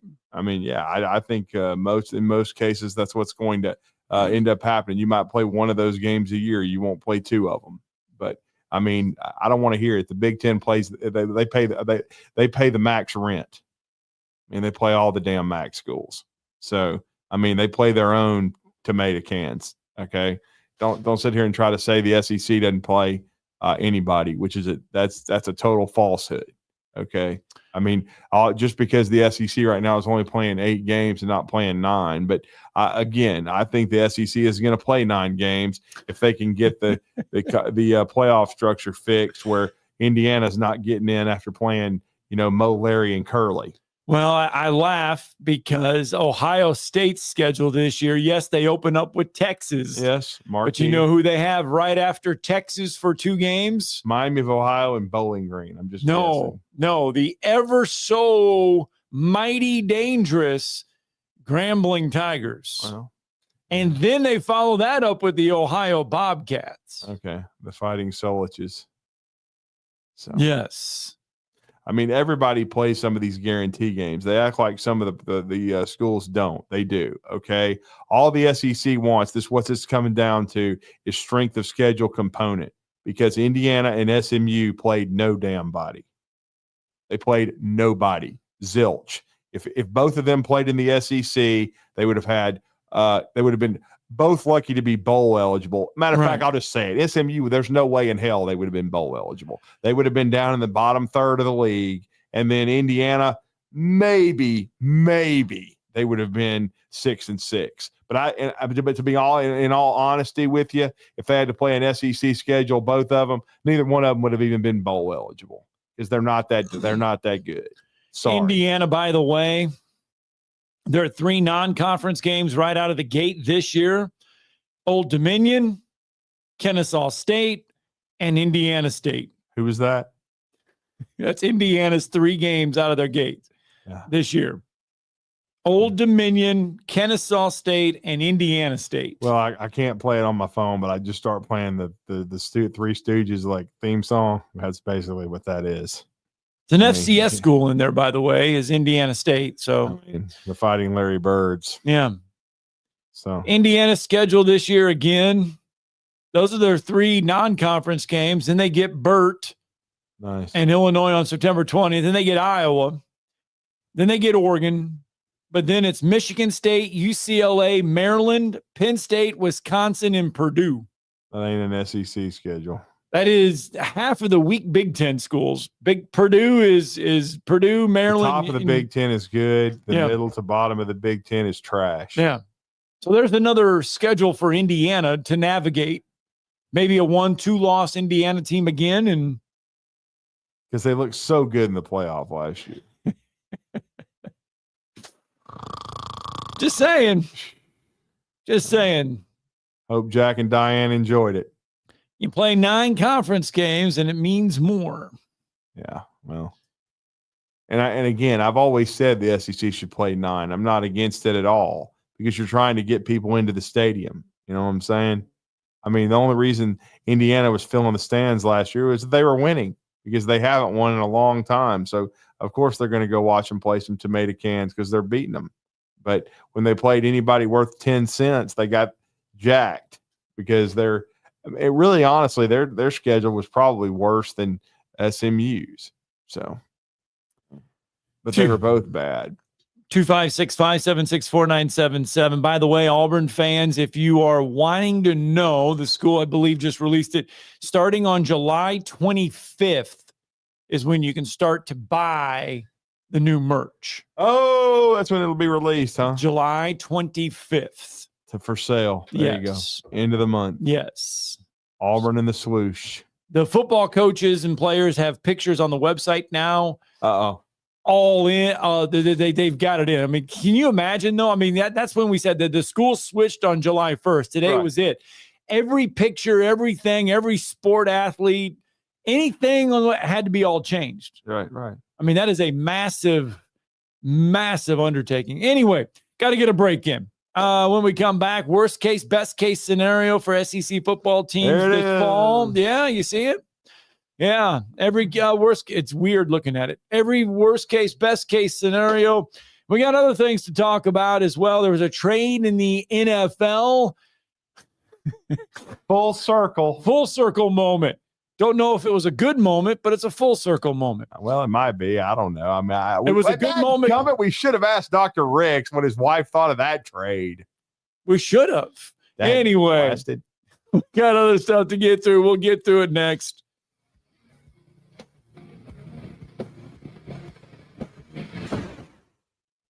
You're listening to Talkin' Ball on 97.7 ESPN, The Zone. By now, you know about Eagle Masonry and Insulation, and maybe you know that Eagle also does landscaping and dirt work. But how about after paint work? Shower doors, shelving, and mirrors, all taken care of by Eagle, the same Eagle that takes care of all your masonry, insulation, and landscaping needs. Eagle brings the same level of expertise to all these disciplines, and they're ready to provide you with a free quote. The website is the same, insulatewitheagle.com, as is the phone number, 256-755-1556. Give them a call and see what Eagle can do for you. Eagle saves you time. Eagle saves you money. I'm Jeff Jr., founder and CEO of Trajan Wealth. I was born and raised in northern Wisconsin by both my father, who owned a small 10-lane bowling alley, and my mother, who was a nurse, who did her best caring for everyone in our small town. My parents stressed with me that if you were going to do anything, it needed to be done right or not done at all. I later joined the Marine Corps, where additional values were instilled. Values like honor, courage, and commitment. The motto of the Marine Corps, Semper Fi, which means always faithful. The best part of Trajan Wealth, our 100-plus employees who also embrace the exact same values. If your current financial advisor is more interested in selling you something or is more loyal to their own financial gain than yours, give us a call for a second opinion. We would be honored to hear from you. Call Trajan today, 256-208-9000. That's 256-208-9000. Advisory services offered through Trajan Wealth LLC, an SEC-registered investment advisor. I'm here with Stan McDonald of Jacob Title. Stan, I've heard that every real estate closing at Jacob Title is a very big deal. Why is that? Wes, I'm reminded of a very impactful statement that I heard from Coach Gene Stallings years ago when he talked about big games and little games. He said he didn't like that comparison. He says, because try losing one of those little games, and if you ever do, it ends up being the biggest game all year long. Well, it's the same thing with real estate closings. Every game, every closing is a very big deal at Jacob Title. Because when it's your closing and your contract on the line, it's a very big deal, and we understand that at Jacob Title. So it sounds like whether your client is a first-time residential buyer or a multi-million-dollar investor, they can expect your A game. That's exactly right. As a matter of fact, when you bring your real estate closing to us at Jacob Title, we understand it's all about trust and confidence. And when Stan McDonald tells you that a chicken dips snuff, you can look under his wing for the box. And like Beebs likes to say, there's no doubt about it. You don't have to go somewhere else just so you can go somewhere new. Plan your next vacation with Huntsville International Airport and Breeze Airways. Enjoy friendly, convenient, nonstop travel to some of the most exciting destinations in the U.S., including the home of 12 world-famous theme parks, Orlando, Florida. With flights starting as low as just $49, Breeze has got you covered with easy, breezy, nonstop flights to Orlando. Make all their dreams come true. Book nonstop to Orlando now at flybreeze.com. Are you tired of chasing a roofing contractor to show up on time or even show up at all? I'm Sam Fleming with Fleming Roofing and Restoration. Our motto at Fleming Roofing is we show up. Our goal at Fleming Roofing is to provide the reliable customer service that you deserve. And we have the resources to meet all of your roofing needs: residential, commercial, industrial, replacement, or repairs. We are manufacturer certified for roof coatings, single ply membranes, and asphalt shingles. Whenever you need a roofing professional you can count on, call Fleming Roofing and Restoration.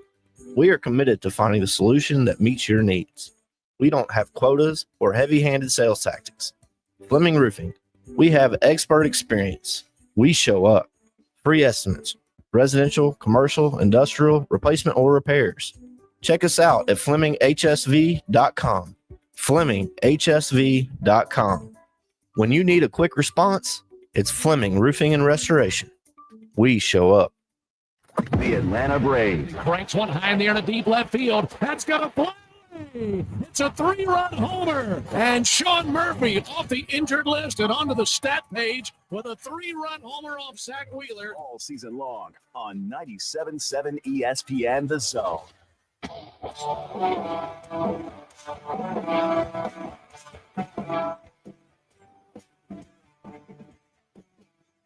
Welcome back. Talking Ball 97.7 ESPN The Zone. Scott Tyson, Drew DeArmond, and Dr. Ricks in studio just a little bit ago. And we were talking about the Angels. We were talking about the Braves. And the fact that the Angels and Braves are getting ready to start a series. Braves making a change. Grant Holmes will get the start today for Atlanta. Didier Fuentes, I believe that's his name, was supposed to get the start. He is not going to start. Grant Holmes getting the start in the series opener for the ATL Braves. Can't watch it. See, when you say that, people think it's because you're thinking that they're bad. That too. It's because you just don't have the service to watch it.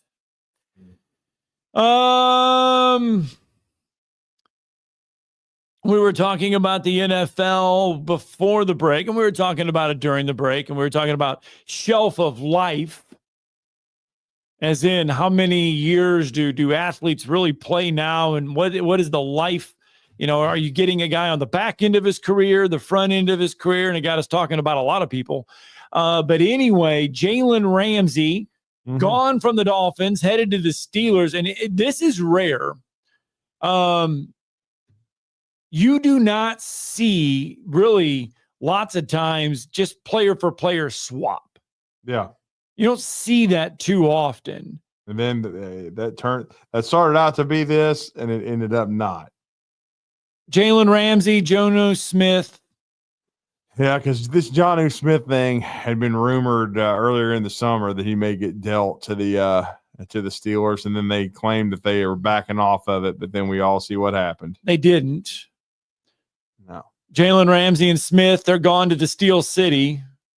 Minka Fitzpatrick going to South Beach.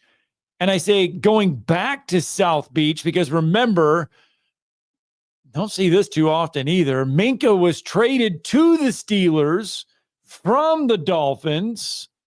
Now he's coming back to the Dolphins. Now the question is, how does this affect both teams? The Steelers now, they do not have a free safety, all-pro free safety. Minka leaves that position. So what does it mean for them on the backside of the defensive issues? And what does it do for the Dolphins defensively? Obviously, you would think it would make them stronger. Well, I would hope so. Jalen Ramsey's a cancer. Hopefully the Steelers can manage him. He's an extremely talented player, but there's a reason that, every organization that he's ever been with has never really won a championship. So good luck with that. But certainly they still have a lot of, the Cam Jordans of the world, or excuse me, with the Steelers, they've got the TJ Watts of the world. And they've got some veterans on that defense that are really good players. But again, they've got to, and with Minka, it was really his situation when he started with Miami was he didn't get along with Brian Flores, but hell, who does? And he wanted to be traded. He asked to be dealt. They got a first round pick for Minka, and he had a really good run, 3-time All-Pro with Pittsburgh. Now he's going back, and I think his family has stayed in the South Florida area because his brother Justice is at St. Thomas Aquinas, one of the best high school football programs in the country, and has committed to Kirby Smart in Georgia. And so he's just, I think his mother and father, I think, relocated down there. So they're still in the South Florida area. So Minka going back is going to, I think, be beneficial. Right. And Miami's a good team. They had a good defense last year under Anthony Weaver, who took over that defense. And, they had a good run, and I think they're still going to be good. They just need to keep Tua healthy and, have better offensive line play, run the football a little bit better. But I still think, the Dolphins could be a playoff team, and certainly Pittsburgh needs to be. There's enough, conversation about Mike Tomlin, even though I think it's stupid. Because again, give me a break. I mean, they're putting all their chips on the table though this year. Yeah. That's for sure. They are, no doubt. Jalen Ramsey, by the way, does have a Super Bowl champion to his name. He was a part of the Rams. Oh, he was Super Bowl 56 championship squad. I forgot about that because I was thinking about when he was with because I believe he started his career with the Jacksonville. Yeah, with Jacksonville Jaguars. 3 years there, then got traded to the Rams. Was there for 3 years, with the Dolphins for 2, and then the Steelers now. I had just forgot. I was thinking Jacksonville, Miami, and now of course the Steelers. I had forgot about the detour to the Rams. That's right. When the Rams kind of pushed all in, and then they actually did win a championship. So. But you're right, though. His time in the Rams. Everywhere it's been kind of tumultuous, but yes. I mean, again, All right, a little bit of time left here. We're just kind of muddling through this Tuesday morning. Coming up here at the bottom of the hour, Thomas Morris going to join the show. We're going to talk about the development of Ty Simpson. We heard from Ty Simpson yesterday from the Manning Passing Academy. He had some interesting comments, some good comments to say about staying at Alabama, why he stayed at Alabama, and talking about the offseason. Remember, Kalen DeBoer said it was going to be because he saw a lot of guys working out on their own. He said, I hope they don't do too much because it's going to be one of the hardest off seasons. And Ty Simpson has backed that up, saying it's been one of the hardest off seasons that he's been a part of in 4 years. All of this to hopefully get Alabama back into the playoffs this season. CBS Sports says best case scenario for Alabama this year is 12-0. Worst case is 8-4 because they could stub their toe against Florida State or Wisconsin and trip up a couple times in the SEC. Well, we'll see. I mean, certainly, I don't think it's going to be an easy opener against Florida State. I think they should win the game. I would pick around 31-17. I think it'll be a 4-quarter game because, look, it's harder to predict with all the transfer portal movement and everything. And certainly, Florida State's had a ton of turnover on the coaching staff and with their personnel. But I still think Alabama will be the better football team. certainly Wisconsin coming into Tuscaloosa, that's going to be tough. I totally admire Luke Fickell and what he's done in his career at Cincinnati and what I think he can still get accomplished at Wisconsin. But I like Alabama at home winning that game. And the schedule is difficult for Alabama. It's not easy. This is not Indiana. So they're going to have to, stay healthy, and it's an SEC schedule. You got to go to Georgia, which you haven't done since, I believe, 2015, about 10 years ago, when Georgia decided to dance in the rain on midfield and taunt Alabama, which just sealed their fate. That basically lost the game. I mean, I picked Georgia before that game during the week, and then when all that histrionic BS went on before the game, I knew Alabama was going to smash Georgia, and that was actually the last season for Mark Richt before Kirby Smart came and took over and has done what he's and accomplished what he has. But again, I think Alabama, this is going to be a big year. Ty Simpson, I think, can have a special season, no doubt about it. And I think he's put himself in position with his patience and waiting, and then watching Kalen DeBoer and their staff kind of build this roster around him. And now he had to show maturity, and I think he's done that so far. He's got to continue it on into the fall. But let's not forget, the guy was a 5-star talent coming out of Martin, Tennessee. Did play at a smaller high school in Tennessee. I want to say about a 4A school, 3 or 4A school, and he won a state championship, the first ever in the history of that program. Right. And he had a tremendous high school career. But sometimes it's not about instant gratification, and he hasn't taken the path of some 5-star players to stardom at Alabama. And he even talked about that at the Manning Passing Academy, having to pray about it and having to and I think he expected to play earlier. Matter of fact, I mean, I think he was frustrated he didn't win the job, and then Jalen Milroe didn't end up in the transfer portal, but both of them stayed. Jalen Milroe had a good 2-year run at Alabama. He's now in the NFL with the Seattle Seahawks. And, Ty Simpson has 2 years of eligibility left. We'll see if he needs both of those years. I think he's a big year away from doing a Mac Jones and having a chance to go to the NFL. But, you've been patient, so don't rush it. You've got 2 years, and certainly he's earning the trust of this coaching staff, and I think he has a chance to have a special season. All right, so CBS Sports also puts Arkansas's best case, worst case out there. Best case for Arkansas and Sam Pittman is 8-4. Worst case is 3-9. They got multiple top 15 matchups during their league play. They got Group of 5 contender Memphis on the road and host Notre Dame this year. Does Sam Pittman and Arkansas. So worst case 3-9. Auburn best case 9-3. Worst case 5-7. Yeah, and if it ends up 5-7, Hugh's going to be on a scorching hot seat. Heading into year 4. I mean, period, end of story.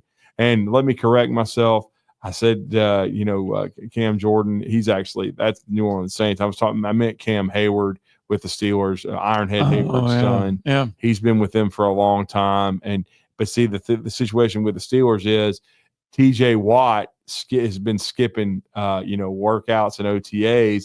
He wants a new contract, and the Steelers want him to finish his career. But there's been teams calling just in case this can't get done. Yeah. And and then he would be traded. But I would think the Steelers will get that done, and TJ Watt will finish his career in Pittsburgh. He's had one hell of a run, and arguably could be considered as good as his brother JJ. I got to laugh out of this one. Vanderbilt. What do you think the best case scenario is for Vanderbilt? I haven't looked at their schedule in its entirety. I would say 7-5, probably. They say 9-3. Best case Vanderbilt. Worst case 4-8. Just saying. All right, let's get Harry in for just real fast. Good morning, Harry. Morning, Harry. Hey, good morning, guys. Hey, we've had a lot of discussion across the entire blogosphere and radiosphere about strength of schedule. Yeah. How you measure that, it seems to me, is we need to move away from subjectivity to quantifiably objective evidence that you have a strong schedule, realizing it's when you pop that chalk line. But what's y'all's opinion? How do they measure strength of schedule? Well, it's kind of like what I've heard, conference commissioners like Greg Sankey say, all conferences aren't created equal, unfortunately. And the ACC and the Big 12 don't match up to the SEC as far as depth goes. And even the Big 10, the top of it, Michigan, Ohio State the last couple of years, Penn State has been really good. But even Illinois, Burt, his team's been getting better. We saw the year Indiana put together, but I think the big issue is, though, the Big 10, the bottom of it is a lot weaker than the SEC. And I think that's Purdue, Maryland, Northwestern, Wisconsin, UCLA. Even though I expect Wisconsin to make a step forward. Yeah. So guys, to me, it sounds like it's proprietarily conference subjective, and if you're gonna go for a national championship, you got to get out of that. I would propose you pop the chalk line on the final week of the season. You take the team's schedule. You look at how the teams they played were ranked across the nationally ranked, and the lowest number is that they have the strongest schedule. And those cream puffs will be a detriment, and the harder teams you play will be a more positive number. To show off that the fact that the SEC does play consistently week in and week out stronger teams against the quantitative objective evidence of the rankings of the college football teams within the nation. Mm-hmm. No, you're right. Yeah, you're right. Good point. In that way, you pop that chalk line and you say, okay, this is where it was. This is quantitative objective evidence of how your strength of schedule match the season that you played that year. Kirby Smart was smart enough to realize the first thing he did when he got to coach at Georgia is he goes, I'm not going to play the next to the last game of the season. I'm an Auburn fan, and Pat Dye used to call it Amen Corner. He had to close every year against Georgia the next to the last game of the season, and Alabama. That's a hell of a way to do it. Right. And Kirby goes, I'm not going to do that anymore. I got to move that game into October. If you've got quantitative objective evidence of how your strength of schedule matches up in the season that it's played, you get past that subjectivity and bias by the conference, in my opinion. And then you look at how do you get, once you got that data point, then you look at how the polls are ranked at the end of the season, and you get very quickly you get into how you pick your teams that are going into the 14, 16, 18, whatever it's going to come to, in my opinion. But until we have quantifiable objective evidence of what that strength of schedule is for that year, it's going to keep you guys in business, because y'all can talk about it week in and week out. And it's so subjective, you can't put your hands on it. But you start putting quantifiable objective evidence to it. Where do those teams you play? How did they finish the season? And that was your strength of schedule. And that number, that is a quantifiable, objective number. And then, of course, athletic directors and conferences to schedule more competitive games, in my opinion. Yep. Over. No doubt. All right, Harry, thanks for the phone call. Thanks, man. Yeah. Hit cut short, but we are up against a break. We got to get one in.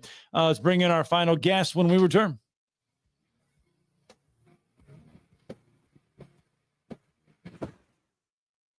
You're listening to Talkin' Ball on 97.7 ESPN, The Zone. Your Fox 54 weather brought to you by Tellini's Italiano.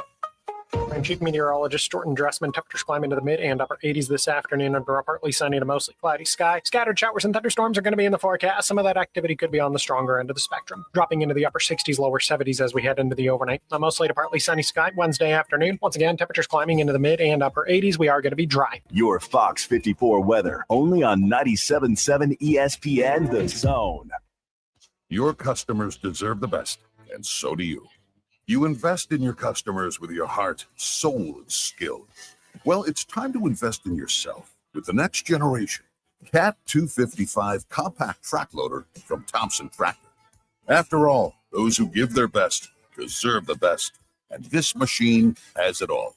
With features that include a more powerful engine, tri-axle truck loading capabilities, a spacious cab, and a smooth ride for all-day comfort.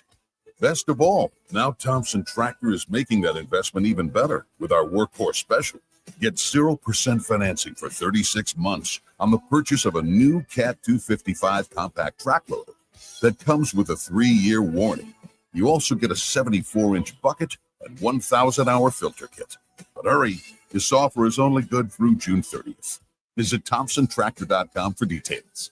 Thompson Tractor, we're here for you. The new favorite place for delicious Mexican food is Coralejos Mexican Grill in Huntsville. Check out their reviews on Facebook and you'll see what people are raving about. Enjoy drink specials all day, Monday through Thursday, like house margaritas for $3.99 and 12-ounce drafts for $2. Even vegan-friendly entrees on Monday starting at $5. Coralejos Mexican Grill, 1658 Old Monrovia Road in Huntsville. Follow them on Facebook and Instagram to stay updated on their specials. You've got to experience Toyotathon at Bill Penny Toyota. They've got the selection with over 700 new Toyotas to choose from. And they've got the extras with Bill Penny perks and a 10-year unlimited warranty. So get on over to Bill Penny Toyota today and experience Toyotathon. Bill Penny Toyota in Huntsville and online at BillPennyToyota.com. Bill Penny's Toyota 10-year unlimited warranty is valid through the 10th year of ownership. Valid on new vehicles only. See dealer for details. Rocket City, for air that's cool and clean, contact Sensa Green Heating, Cooling, and Insulation. Get HVAC smart with Professor Green and the expert team at SensaGreen.com. Now offering up to $1,500 off any new Bryant system. Whatever it takes, Sensa Green has Huntsville covered. Remember, folks, with innovative, sensible green solutions, contact Sensa Green Heating, Cooling, and Insulation. Talkin' Ball with Scott Tyson and Drew DeArmond. Weekday mornings beginning at 7 a.m. Only on 97.7 ESPN The Zone.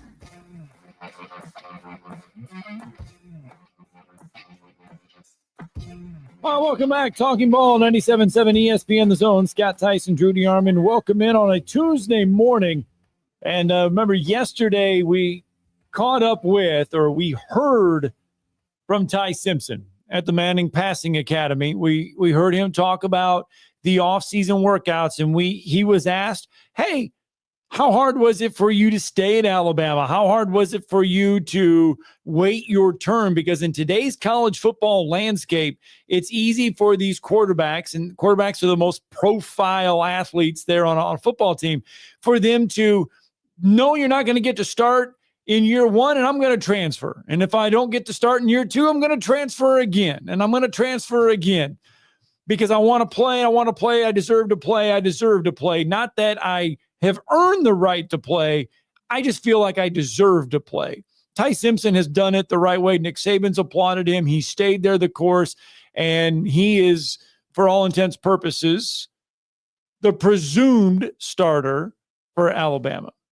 Yeah, I mean, and going into spring, I was interested to see how he reacted because I felt like, that he was going to get a golden opportunity to win this job. Now, I did go on the Chuck Oliver show. He put me on the spot, and he asked me who would take the first snap against Florida State. At that time, I said Keelan Russell because I wasn't sure how Ty would react because, honestly, I thought 2 years ago he would beat out Jalen Milroe, right. And then he would be the QB for the University of Alabama. But, again, we mentioned the Mac Jones trajectory and where he waited until his redshirt junior year to take over the Alabama job permanently. Of course, he did get some playing time when Tua Tagovailoa got injured. We haven't seen injuries allow Ty to play, and he's really only played in snaps in one game that mattered. And, of course, that was a couple of years ago, when Jalen Milroe was suspended and he had to come off the bench and play at USF and save Alabama in an ugly game, but I thought he played pretty good football. I thought, matter of fact, the next week he might get a shot to start the game, but they put Jalen Milroe back behind center. They beat Ole Miss, and then, he's had to wait his turn, but he's certainly done that. I thought he had a really good spring. Everything has been positive in this offseason, and we're going to have a first-time guest to talk about his journey. He's been training him since he was in 8th grade. He does a great job. QB Country has, we've had David Morris on who founded QB Country out of Mobile, but they have locations all over the Southeast in the United States. His older brother, Thomas Morris, runs QB Country in Nashville. He has been training Ty Simpson, and he's been kind enough to join us this morning on the Neighbors Wealth Management Hotline. Coach, you're with Drew and Scott in Huntsville, Alabama. How are you this morning, sir? I'm doing good, guys. How are y'all? We're doing well, good. and we appreciate the time. I really have been interested to watch Ty's progression. I really was high on him coming out of high school, but as you know, Coach, I mean, we were kind of talking about the quarterback position. It was transient before, but then with NIL and the transfer portal, it became even more so with so much movement. But I got to credit Ty for sticking it out and working. And, you know, that hard work, I think, could pay off in spades come the fall. Absolutely. You know, and I really commend Ty for just having patience and just trusting this process, right? You know, like Saban used to always say, trust the process. And, you know, I don't think there's many kids in the country that would have stayed and kept fighting. And so it tells you a lot about who he is. And, you know, I think he's been working his tail off and he's ready for this opportunity. Yeah, and it's one thing to stay through 4 years, but it's one thing to stay and try to get better and understand where you may be weak at to be stronger so that you can put yourself in a position to become the starter. And that's what Ty's done. Yes, he stayed there, but he's also stayed and gotten better. Maybe you've taken some criticism from coaches to say, hey, you got to do this, you got to do that if you want to be a starter. And he's done that. Absolutely. And, you know, I think that's one thing with this position. It's, man, there's so much that goes into it, right? And especially when you're coming from a guy like Ty who played kind of smaller high school football, right? Mm-hmm. Always one of the most talented guys, you know, that I've been around, but still, I think the competition, right, was a huge leap, and you get used to that speed of the game. It takes some time, right? And so, anyway, I think that was part of the process too. And then, yeah, there's always things to get better at, right? And so for Ty, that wasn't anything different there. He had some work to do, and he's very, man, he loves to work. He loves to get better. He's a coach's son, right? Right. But he takes criticism really well, and he's always searching for answers. And I think you have to be that type of guy if you want to be really good. Well, and then also I thought it was big because when you have a coach of the caliber of Nick Saban, maybe the greatest to ever do it, retire. We saw the Caleb Downs of the world. We saw Jaheim Otis. We've seen guys leave because he retired, and yet Ty did not. He certainly could have. I know he's had interest each year he's been on campus to maybe have a chance to depart. But obviously, he and his father, Jason, and yourself, you've mentored the young man. They saw something and liked what they heard from Kalen DeBoer because, you know, we've seen Julian saying he was gone in 2 weeks and did not seem to mesh with the new staff. Talk about how you mentored Ty and what was it about Kalen DeBoer that led him to stay and trust this process and want to be a part of what he's doing? Yeah, I think it was, man, you saw what he did with Michael Penix, and I would say Ty and Penix are very similar. Even the way they play, you know, their skill set, you know, I think that they just fit in that system so well. Ty's a thrower, Penix is a thrower, right? They're going to throw it around. And then, you know, I've known a guy like Nick Sheridan for a long time, he's quarterback coach there. And I think Nick was a big part of it as well. You know, he's an incredible coach and dude. And I think they just all hit it off right away. And you know, DeBoer is just he's a first class dude. And I just think Ty saw, man, if Penix can do this at Washington, then we can definitely do this here at Alabama, you know? And where has Ty improved the most at? I mean, in his game, and it's got to evolve somewhere. Where has he improved the most? Yeah, to me, you know, I think it's, you know, Ty's always had just an unbelievable arm. He's had, you know, I call it tier 1 arm talent. And he's always had tier 1 arm talent, but guys with big arms a lot of times rely on it too much. And so I think for Ty, it was learning how to anticipate, right? And learning how to, you know, you don't always have to hit the home run, right? You don't always have to take the big throw. And I think that's the challenge with guys with big arms is, you know, they know they can make every throw in the field. But sometimes that doesn't mean it's the right decision. And so I think for Ty, I was learning, how to just go through his progression, stick in the pocket, and then learning how to just anticipate, not rely on his arm talent strictly, because I think that can get you in trouble, especially, playing the SEC in this gauntlet. It's, you're playing the best players in the world every week. And, sometimes you can get away with it, but, you're playing a really good team. It's going to be tough. With the Georgias and the Texas, it's going to be really tough. So I think learning how to anticipate, learning how to stay in the pocket, go through progressions is where I've seen kind of him flourish. Well, and for us, so we certainly talked to Mike Detillier. He's always a big part of the Manning Passing Academy covering it. Yeah. But it always seems to me like that passage each year, that week, a lot of quarterbacks and a lot of coaches like yourself, it's almost like a convention. You get together and you talk quarterbacking and you be able and you work and you get a chance to see what and this was Ty's first year, I believe, going down there to the Manning Passing Academy. Yes, What did you think that he learned the most? What do you learn the most being around so many great quarterback minds and so many other great players during that time period? Yeah, I think just being in the gravity of the Manning family, I think they're just such special people. And I think just being able to pick the ear of Peyton or E and even Arch, right? And just, hearing stories and then asking them questions, a lot of Q&As, a lot of speeches. We had John Gruden down there this year, and he was just unbelievable. Being able to talk to guys like that, and just ask questions, pick their mind. Hey, you're going to make mistakes, right? But it's learning how to go with them. And especially, a guy like Peyton and Eli have been in the limelight forever. Ty's about to step into it. There's a lot that comes with it that's great, and a lot that comes with it that's not great, right? And so it's a lot of those type of questions and learning, and then you get around a bunch of great coaches. You're getting coached up, and then Ty's also, coaching up, high school kids throughout the weekend. There's so much beneficial that comes through it, and then I think just throwing with other college quarterbacks around the country, the best. You're literally with the best of the best. It's the top 50 college quarterbacks in the country.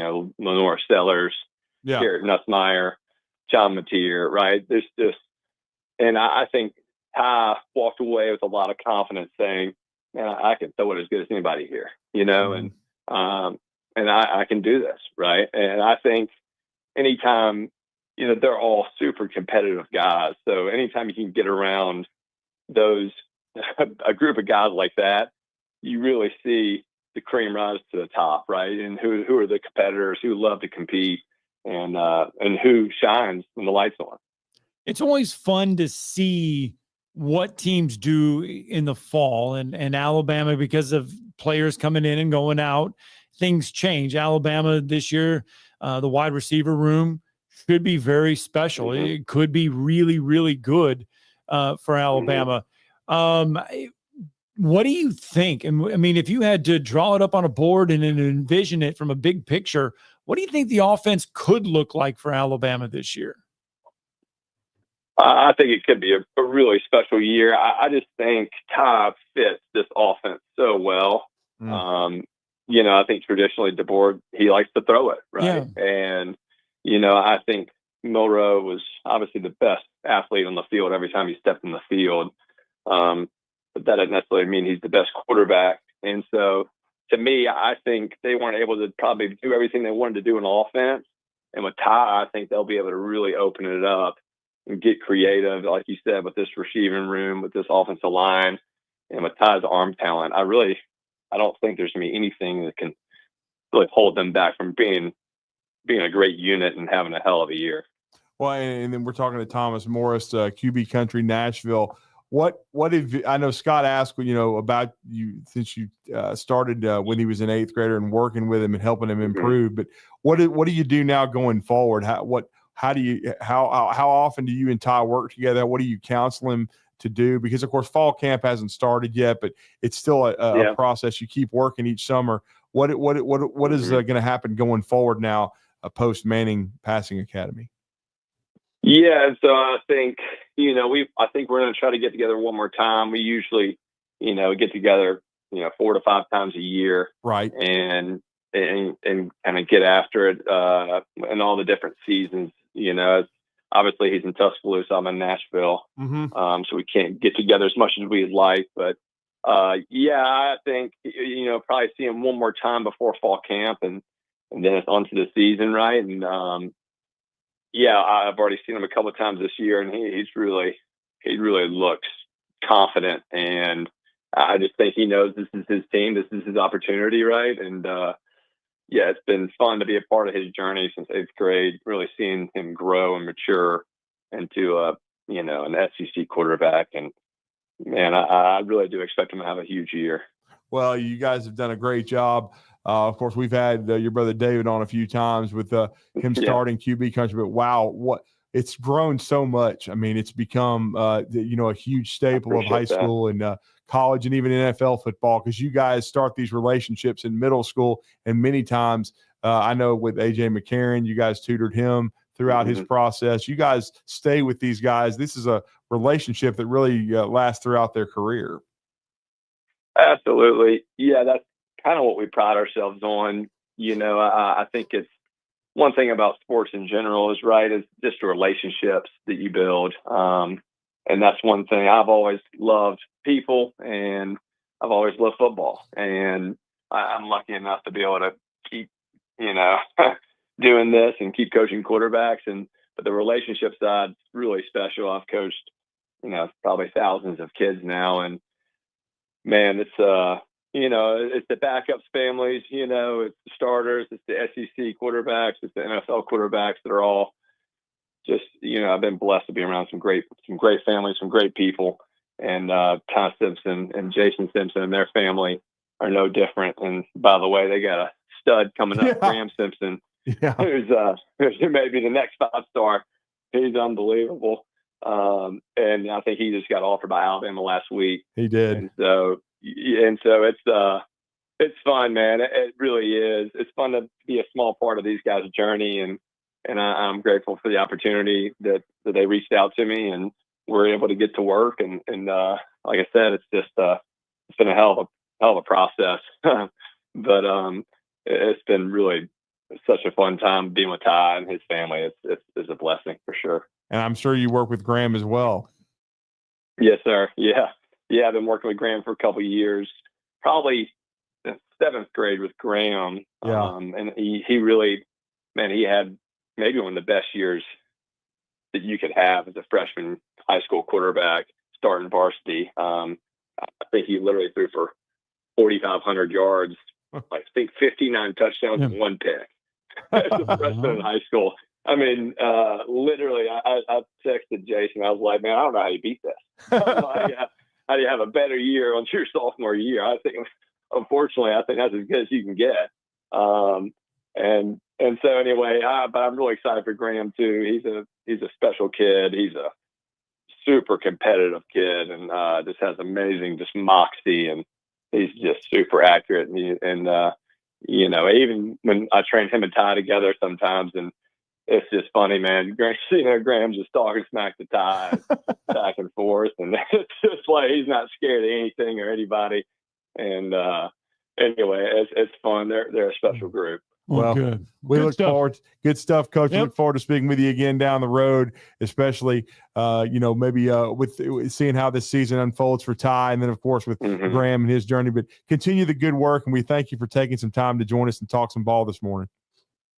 Appreciate it, guys. Thanks y'all for having me, and I look forward to hopefully catching up soon and Ty having a hell of a year for Alabama. Yes, sir. Thank you so much.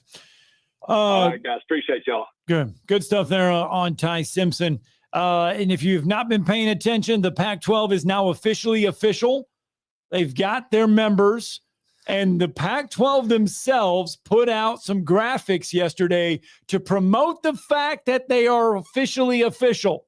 Yeah. Okay, you ready for this? Right. The last 4 seasons in football, the Pac-12 says they have the 4th best collective winning percentage. 4th best. Better than the ACC. Well, they have 5 of 8 teams ranked in the college football top 25, and 6 of 8 teams ranked in the AP top 25. Well, it just goes to show you SMU didn't play anybody. The Pac-12 is back, baby, with Texas State, Utah State, Washington State, San Diego State, Oregon State, Fresno State, Colorado State, and Boise State. Joy to the world. That's the Pac-12, baby. They have a streaming deal. They're on CBS Sports. They're on CBS.